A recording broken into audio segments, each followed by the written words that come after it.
Hello students. मेरा नाम है अरुण शर्मा और आप सभी का अरुण कोचिंग क्लासेस में बहुत बहुत स्वागत है।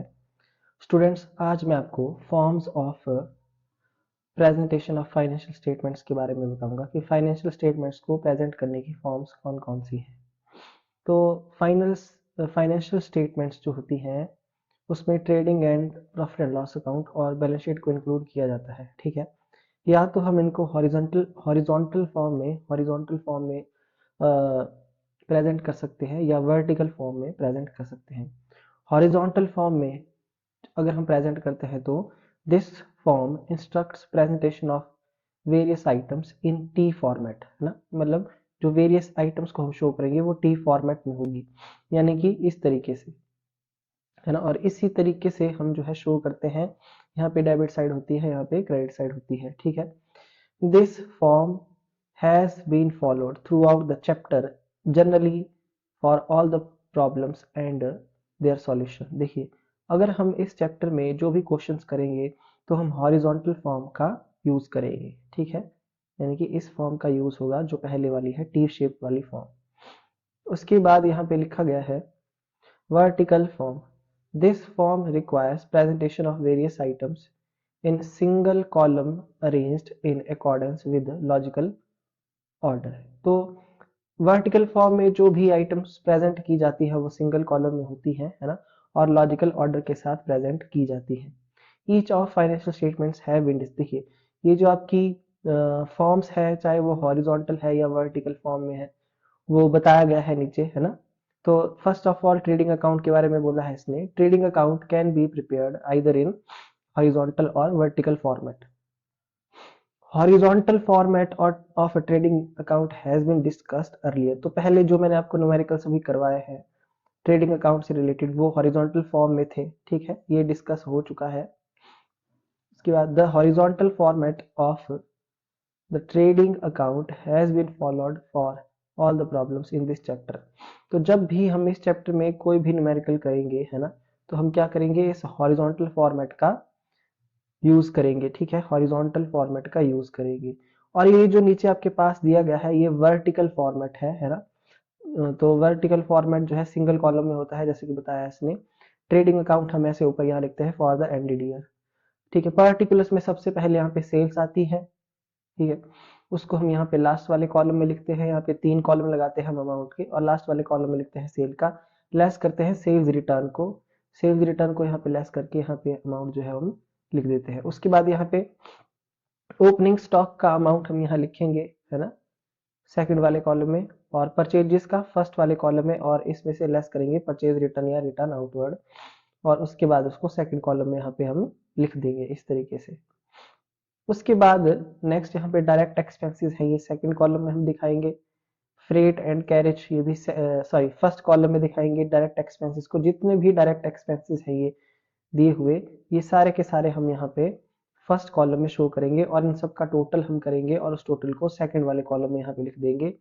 और जो हमारा यहाँ पे अमाउंट आया था सेल्स रिटर्न का, है ना, ये सॉरी ओपनिंग स्टॉक का और नेट परचेजेस का, है ना, उनको इस डायरेक्ट एक्सपेंसेस में करेंगे ऐड, और यहाँ पे लेस करेंगे क्लोजिंग स्टॉक को। ठीक है, सेकंड कॉलम में। और यहाँ उसके बाद ये हमारे पास कॉस्ट ऑफ गुड्स सोल्ड यहाँ पे आ जाएगी, इसको यहाँ पे लिख देंगे। ठीक है, तो ये हमारी सेल्स है ना, जैसे कि मैंने आपको बताया ये हमारी नेट सेल है, नेट सेल।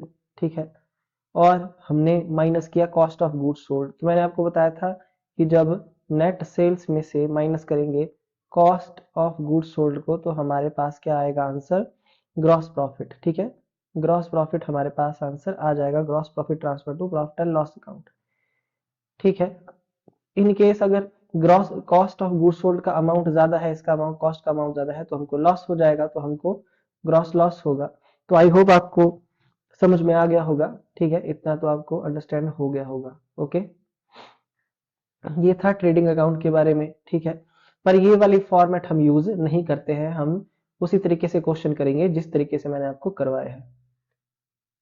ओके जी, नेक्स्ट अब हमारे पास है प्रॉफिट एंड लॉस अकाउंट। तो प्रॉफिट एंड लॉस अकाउंट को कैसे प्रिपेयर करेंगे यहाँ पे बताया गया है। Trading account like trading account profit and loss account can be also prepared in horizontal format, तो या फिर वर्टिकल फॉर्मेट, दोनों में बनाया जा सकता है।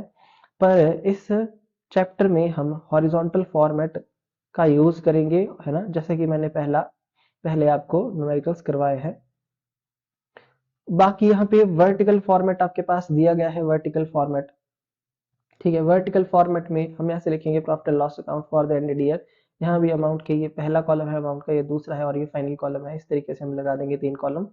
यहाँ लिखेंगे पर्टिकुलर, सबसे पहले यहाँ पे ग्रॉस प्रॉफिट लिखेंगे और उसका अमाउंट लास्ट वाले कॉलम में हम यहाँ पे लिखेंगे। फिर हम यहाँ पे जो भी इनकम्स होंगी उनको ऐड करेंगे, ऐड अदर इनकम जैसे डिस्काउंट रिसीव्ड, कमीशन रिसीव्ड, ठीक है। दोनों का टोटल करके हम यहाँ पे लिख देंगे, ठीक है। उसके बाद हम नॉन ट्रेडिंग इनकम्स जो होती है इनको भी ऐड कर देंगे, है ना।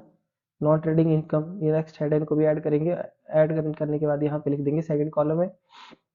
उसके बाद हमारे पास एबनॉर्मल गेन्स है, इन एबनॉर्मल गेन्स को भी हम यहाँ पे लिख देंगे, ठीक है। और उसके बाद यहाँ पे इन तीनों इनकम, ये इनकम्स हैं, इन सब का टोटल हम यहाँ पे लिख देंगे और हम ग्रॉस प्रॉफिट में इस इनकम को यहाँ पे ऐड करेंगे। तो ये हमारी एक तरीके से क्रेडिट साइड बन जाती है, ठीक है। ओके स्टूडेंट्स, इस तरीके से हम यहाँ पे लिख देंगे। उसके बाद यहाँ पे आप देख सकते हैं कि 3 चीजें हमने यहाँ पे ऐड की, other income, non trading income और एबनॉर्मल गेन, ओके। उसके बाद हम मैनेजमेंट से रिलेटेड सारे एक्सपेंसेस को माइनस कर देंगे जो यहाँ पे लिखे गए हैं, salary, office rent, printing stationery, telephone charges, insurance, audit fees, legal charges, electricity charges, ये सारे के सारे एक्सपेंसेस, ये एक हेड है मैनेजमेंट एक्सपेंसेस का। सबसे पहले इनको हम प्लस करेंगे और प्लस करने के बाद सेकंड कॉलम में लिख देंगे। दूसरा उसके बाद मेंटेनेंस एक्सपेंसेस है, रिपेयर करवाया, डेप्रिसिएशन लगाई है, तो इन दोनों को भी ऐड करके यहाँ पे बाहर लिख देंगे। उसके बाद सेलिंग और डिस्ट्रीब्यूशन एक्सपेंसेस है, सैलरी, स्टाफ की सैलरी, ये वाली जो सैलरी थी ये एडमिनिस्ट्रेशन की है, स्टाफ की सैलरी है, advertisement, go down rent, carriage outward, bad debts, provision for doubtful debts, selling commission, ये सब कुछ हम यहाँ पे ऐड करेंगे। ऐड करने के बाद यहाँ पे लिख देंगे, ठीक है। उसके बाद फाइनेंशियल एक्सपेंसेस है, ठीक है। इन फाइनेंशियल एक्सपेंसेस को हम यहाँ पे सबको ऐड करेंगे, ऐड करने के बाद यहाँ पे लिख देंगे। उसके बाद एबनॉर्मल लॉसेस है, इन सबको भी हम यहाँ पे एबनॉर्मल लॉसेस को ऐड करेंगे और यहाँ पे लिख देंगे। तो जितने भी हमारे ये एक्सपेंसेस और लॉसेस है यहाँ से लेकर के नीचे तक, इन सब का टोटल करेंगे और टोटल लिखने के बाद हम यहाँ पे लिख देंगे, ठीक है। तो सबको पता है कि एक्सपेंसेस लॉसेस का जो बैलेंस होता है वो डेबिट होता है, तो ये जो है हमारी क्रेडिट साइड बन जाती है। यहाँ पे मैंने जैसे आपको बताया ग्रॉस प्रॉफिट में इनकम्स को ऐड करके और एक्सपेंसेस और लॉसेस को जब हमने ऐड किया तो ये डेबिट साइड यहाँ पे बन जाती है। पर यहाँ पे ऐसा बताया नहीं गया है, जिस तरीके से करवाया है मैं सिर्फ आपको समझाने के लिए बता रहा हूँ।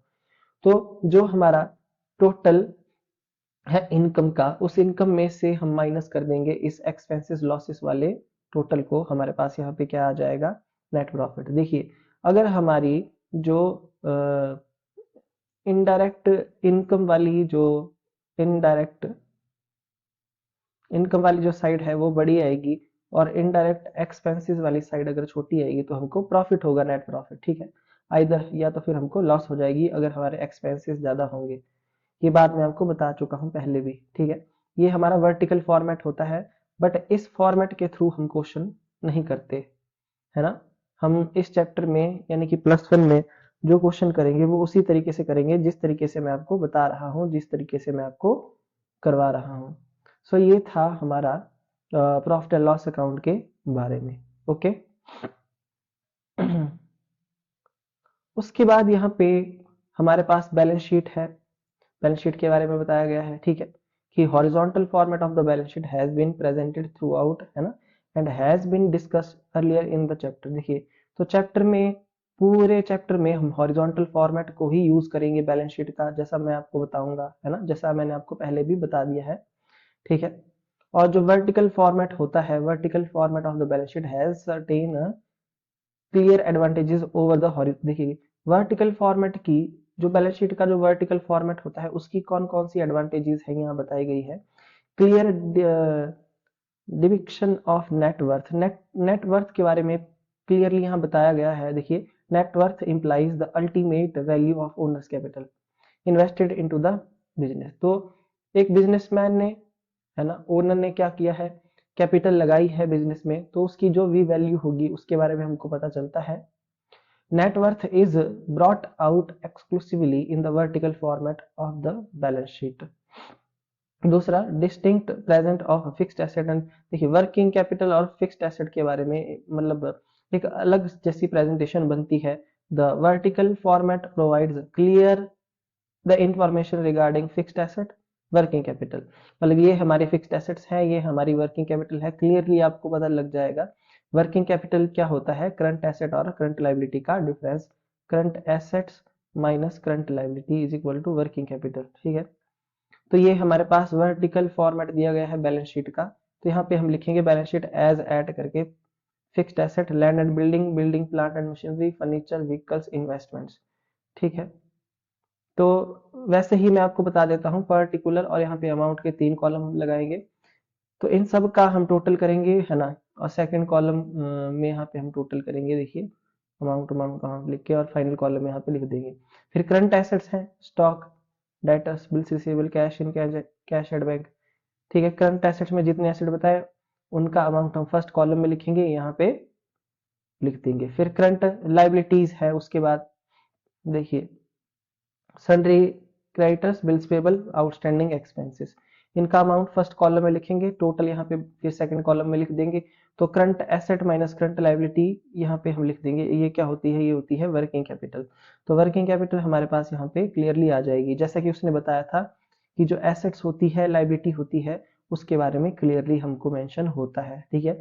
तो वर्किंग कैपिटल और हम फिक्स्ड एसेट्स को जब ऐड करेंगे तो हमारे पास क्या आएगा, ये net asset employed, net asset employed ये हमारे पास यहाँ पे क्लियरली आ रहा है, ठीक है। ओके, उसके बाद यहाँ पे फाइनेंस्ड बाय, इस तरीके से हम लिखेंगे, कैपिटल इसमें नेट प्रॉफिट ऐड करेंगे और ड्राइंग को लेस कर देंगे, ठीक है। तो ये यहाँ पे हमारा एक टोटल ये आ जाएगा। सो आई होप आपको समझ में आ रहा होगा, है ना। सो स्टूडेंट्स, जो मैं आपको बताना चाहता हूँ कि जो हमारी बैलेंस शीट मैंने आपको बताई है हॉरिजॉन्टल फॉर्मेट से, वो बैलेंस शीट ही हम यूज करेंगे, इस बैलेंस शीट के फॉर्मेट का हम यूज नहीं करेंगे, और ना ही ये पेपर में पूछी जाती है। सो ये थोड़ा टफ भी आपको लग रहा होगा फिलहाल, तो ये समझाने के लिए मैंने आपको बता दिया है, फिलहाल जो है इसका कोई रोल नहीं है इस चैप्टर के अंदर। ओके,